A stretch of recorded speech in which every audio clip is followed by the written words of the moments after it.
Hi guys, Jamie here, HomeRewire Scotland. Let's talk about how you would spec your rewire. So one of the fantastic things about rewiring your house is you've got a complete blank canvas to start afresh. And when we go and survey these jobs, often we'll say to clients, look, forget about your old electrics, they're all going to disappear, and you've got a blank canvas to start afresh and put things exactly how you want.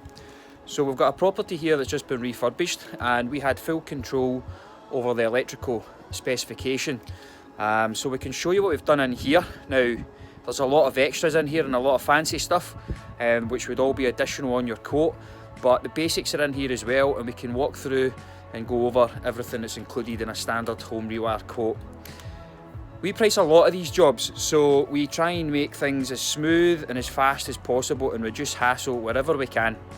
One of the ways we do that is we have a standard quote we give to every client. We then identify what's different on your project, and we take it from there and highlight the individual cost for each item. So when you're going to spec your rewire, where do we start? Well, you need power, you need sockets that you can plug things into. So firstly we would say, look, have a think about how you're going to lay your furniture out, where your bed's going to go. Is there wardrobes? Do you have computers? Do you have music systems? Is there areas that you're going to need more double sockets? And then you can figure out exactly where you need them. But as a good guide, you want to have sockets in every corner of the room and perhaps not at the doorway. If you've got a TV area, we would maybe add a couple extra double sockets there. So let's take a look at the sockets. So when we come into this room, you can see we've got a double socket down here. And we have double sockets in every corner. This is a TV area, so we've got a couple extra doubles down here. Now there are options with double sockets. You can have chrome, which we've got here, you can have basic white, you could add USBs, and there's loads of different options. But on our standard quote, we're going to issue with plain white double sockets.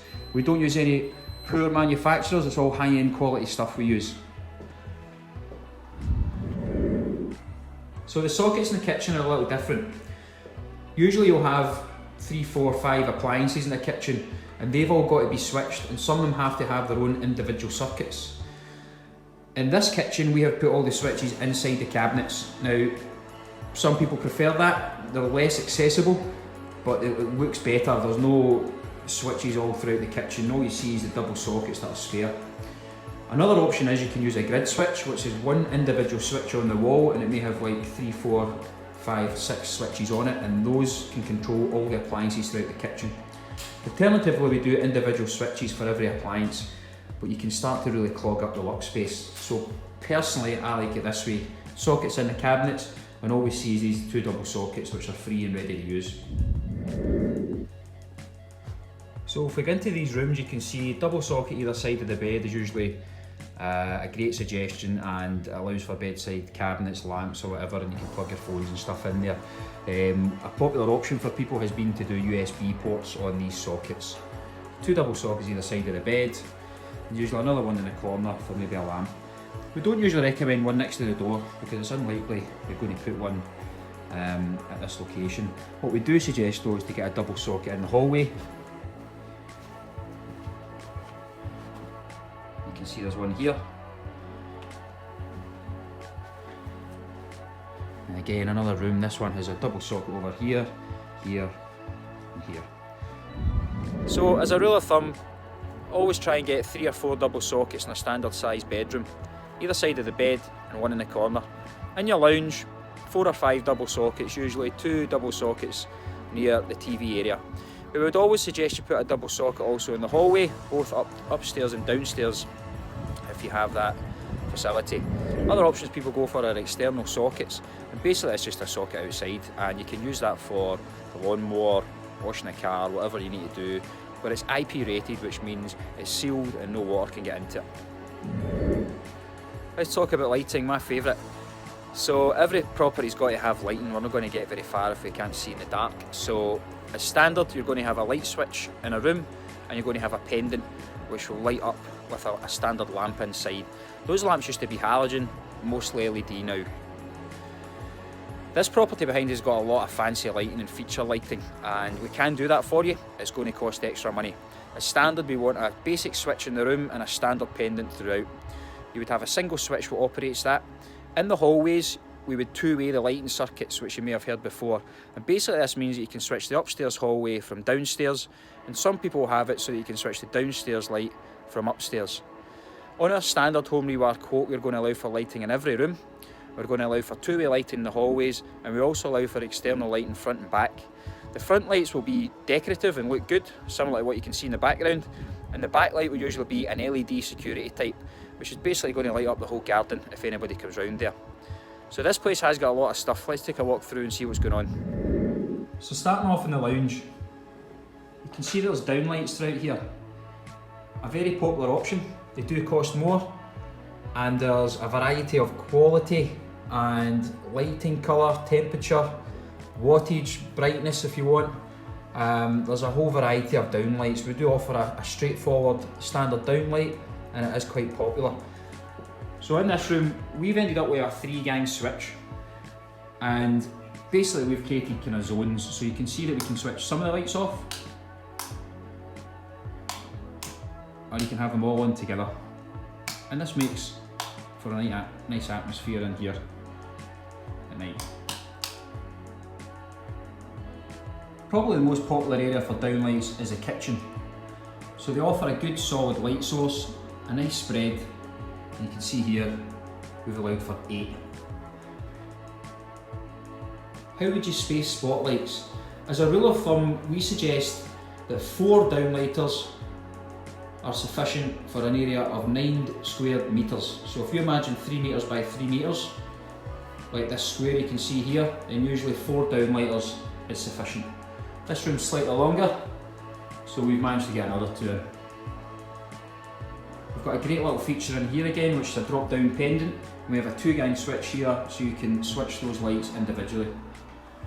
Another popular option is to do under cabinet lighting in the kitchen, which you can see there, and this looks quality at night. So here's what we would call feature lighting. Basically we've created some LED tape down the back here, and we've got this lovely effect which looks awesome at night, and you can see we've got a 3-gang switch. So again, this is all going to be extra cost on your quote. It's not something we would probably do at the rewiring stage, and that's something that's got to be done at the end. Going into this small WC, again you can see downlight popular, and again we have more feature lighting for the toilet pan here.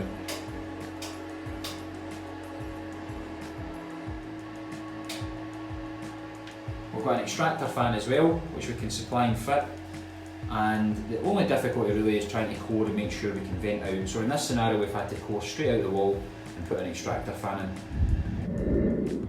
So to summarise a little with lighting, every property is going to have lighting. Usually you're going to have a few different circuits in case one fails. You've got additional light to back you up, and there's different ways to switch the lights. Standard light switches, you can zone and have different settings. You can have sensors for your lights. There's a big choice. In our standard quote we're going to make sure you've got basic lighting throughout the property, but have a chat with us if you've got any ideas, or if you'd like to do anything fancy, we can always accommodate that too. So the 2 main things are taken care of, power and lighting. Then you start to look at other things such as smoke alarms, supplies for cookers, boilers, showers, and this forms the basis of a full spec rewire. So let's take a walk through and we can discuss some other things. We've got to install a grade D smoke alarm system. This consists of a smoke alarm in both hallways, a heat alarm in the kitchen, and occasionally another smoke alarm in the lounge. We've got to do this as standard. You can omit it from your quote, but we have to make a note on the certificates to say that you've chosen that option. These have got to be mains wired with a battery backup. Carbon monoxide detectors are also available. They're not required to be hardwired, and usually a battery version is sufficient. If you would like a carbon monoxide detector, just let us know and we can add it onto your quote. The big power circuits in your house are going to be your cooker if it's electric, and your shower if that's electric too. These require their own circuits, a dedicated supply, and this will be a 32 amp supply coming straight from the consumer unit. If you've got a gas hob, it only needs an igniter usually, and it can take a smaller supply, but if you have an electric cooker, it's going to need to have its own 6mm supply. Your shower's pretty much the same. If you've got an electric power shower, it's going to need to be running either a 6mm cable or usually a 10mm twin and earth. We include these as standard within your quote. You don't need to add any costs on. If you've got a shower or cooker, we're going to supply cabling for that as standard. Another really popular option now is people are putting TVs on the wall, as you can see here. And it is pretty cool. If you're sitting back, you don't want to see any cables dangling down. So what we would always suggest is you put a power point behind the TV, and then you need to decide how you're going to supply that TV, if it's going to be Sky, if you've got HDMI, if it's a Fire Stick, or whether you're just going for a basic aerial. If you let us know how you're going to supply the TV, we can usually put the cabling in to suit. In this scenario, what we've done is we've future-proofed it for most different options. So we've got a couple of double sockets down here. We've got a phone line, that's a data point, which has got a faceplate missing at this stage, but that's to be replaced. We've got a phone point, and we've also run in the HDMI cables here. So these cables go from here up onto the wall, and they're all concealed inside the wall. It's important when you put a TV in the wall that you know exactly what you're going to need, and we would often suggest putting an extra cable or two in. Generally, I would say 2 HDMI cables are sufficient, and look at an aerial cable, perhaps any networking cable. Many people will ask for networking cable now. This is basically Cat 5 or 6 or even 7, and it just carries data. So we wouldn't always suggest it's required. If you've got trouble with your Wi-Fi signal, or if you've got a particularly big house, then we would suggest maybe running a couple of data cables in, and this is just basically a hardwired point that you can plug into and make sure you've got a reliable data point for internet, phones, whatever. So if you want any data points in your quote, let us know and we can add them in. Garden lighting is another pretty cool option. If you've got trees or something that you can imagine would look great lit up, we can put some cabling in and put an external box in, and you can do it later if you want. In this property, we've put some small spike lights just in the bushes, and at night time they light up and they look fantastic. And this is all it is, a small black spike. So we've got one here, we've got another one here, shines up on that bush, and we've got a couple over in the front here which you can just pick out. So key things to remember: when you're rewiring your home, you have a complete blank canvas to start afresh. Disregard all your old electrics, they're all going to disappear, and have a think about how you would like the place to be laid out when we've finished working. Some people will ask for a like for like rewire, and that just basically means we're replacing the wiring in the house and leaving all the accessories exactly where they are. But it's not really any extra work for us to do that, or basically give you what you want. So I would always suggest, if you're going to the hassle of rewiring, redecorating and the cost aspect, get the place how you want it, add some sockets in, make sure you've got a sufficient amount throughout the property. We work in a kind of flexible approach with clients. As long as you're not being excessive, then we'll generally accommodate whatever you need. If you add a couple of sockets on here and there, that's fine. As long as you've got some justification and reasoning behind what you're doing, then we're fairly happy to work with you.